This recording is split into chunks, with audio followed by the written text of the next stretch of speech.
नमस्कार. कथासागरमध्ये सगळ्यांचं स्वागत. सध्या युद्धाचे ढग आहेत, अशी सर्वांच्या मनात भीती वाटते. जग तिसऱ्या महायुद्धाच्या उंबरठ्यावर तर उभं नाही आहे ना. अशा वेळेला असंच एक युद्ध जगामध्ये जे गाजलं, 1971चा रणसंग्राम. फक्त बांगलादेशला आपण मुक्त केलं असं नाही, तर आपण पश्चिमेकडे सुद्धा आघाडी मारली. गेल्या वेळेला आपण भवानी सिंग यांची कथा ऐकली होती. एक राजपुत्र, राजघराण्यातले असून सुद्धा त्यांनी केलेली देशाची सेवा ऐकली आणि त्यांच्याच रणक्षेत्र भागात घडलेली ही दुसरी कथा आपण ऐकणार आहोत. मात्र ही कथा कोणा सेनानीची नाही आहे, सैन्याची नाही आहे, तर चक्क आणि चक्क एका डाकूची आहे, जो माफिया होता. अफू गांजा याच्या व्यापारात गुंतलेला होता. पण जेव्हा देशावर वेळ आली त्यावेळेला त्यांनी आपली सेवा देशासाठी कशी देऊ केली याची ही कहाणी. अर्थात एखाद्या छोट्याशा चित्रपटाची कहाणी ठरावी अशी, पण सत्य घटना. तेव्हा चला आपण ऐकूया किंवा पाहूया ही शौर्यकथा भाग 4 मध्ये आलेली ही गोष्ट आहे, छछोरचे लक्ष. गोष्टीचं नाव आहे छछोरचे लक्ष आणि ह्या गोष्टीचे नायक आहेत बळवंतसिंग बखासर. बळवंतसिंग बखासर. तर हे बळवंतसिंग बखासर मूळचे राजपूत लढवय्ये, जमीनदार.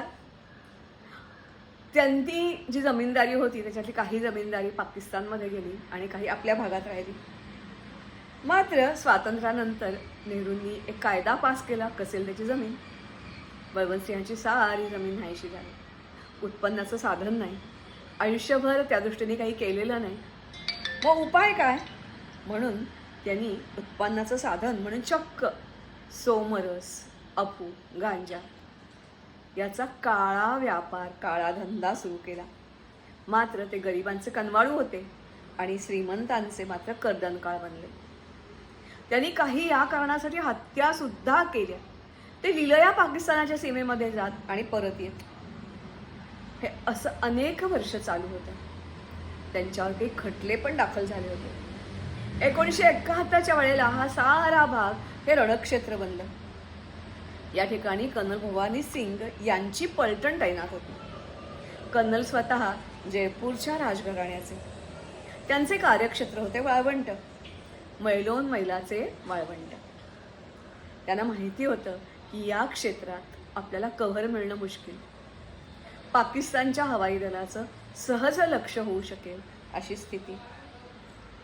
सरकारने तर पूर्ण मुभा दिली होती. मात्र या वाळवंटात घुसणं आणि सही सलामत परत येणं, वाट न चुकणं हेच मुळी खूप कठीण होतं.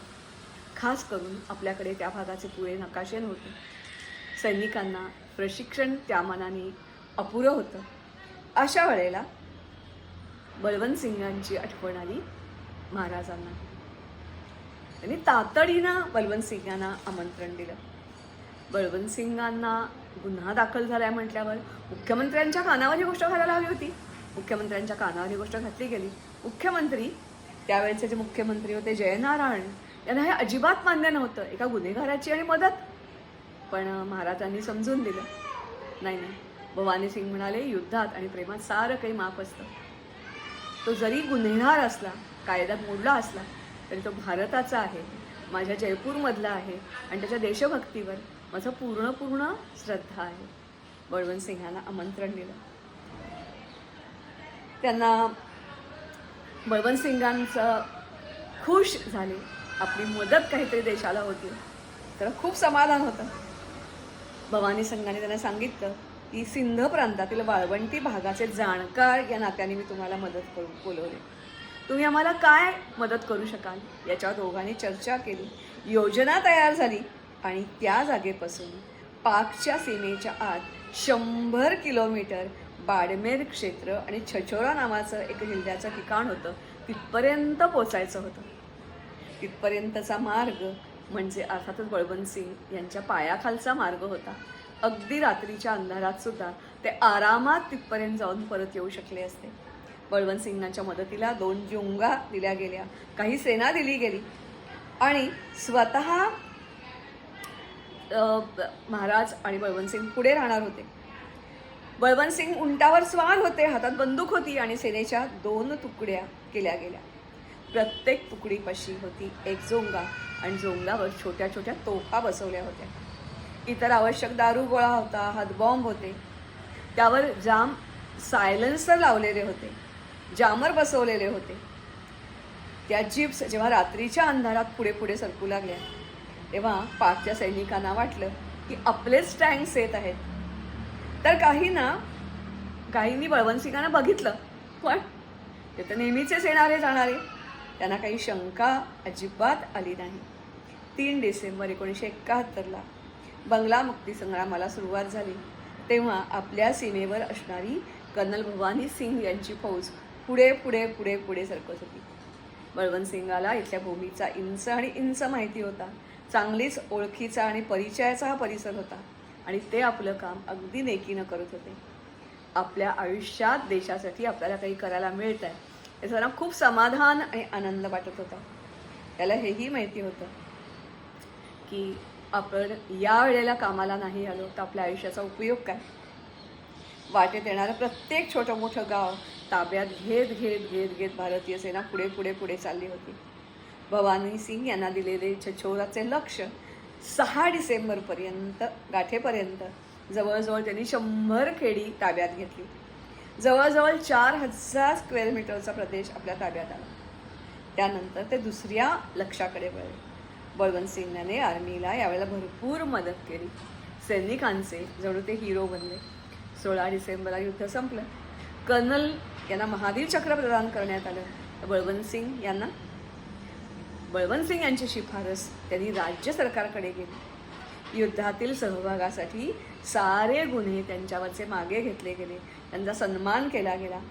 सिमला करारानंतर जेव्हा हा सारा भाग परत देण्याचं ठरलं तेव्हा पंतप्रधान इंदिरा गांधींमध्ये खूप खूप खूप चीट आहे.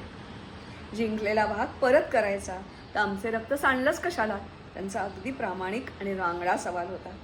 तेव्हापासून ते काँग्रेसचे कट्टर विरोधक बनले आणि आणीबाणीचा त्यांनी कडकडून निषेध केला. जनता पक्षाचा प्रचार केला.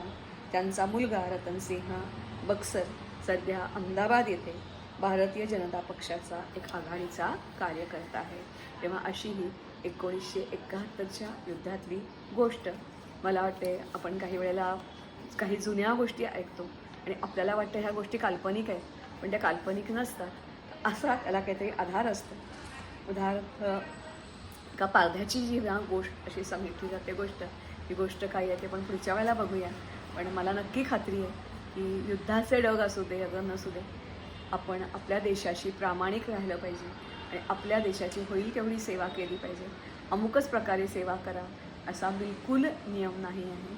परंतु बळवंत बखासर ज्याला ॲपिअरंटली गुन्हेगार मानलं गेलं, तो सुद्धा देशाच्या रक्षणाची जेव्हा वेळ येते तेव्हा आपला जीव धोक्यात घालतो आणि अशी मदत करतो.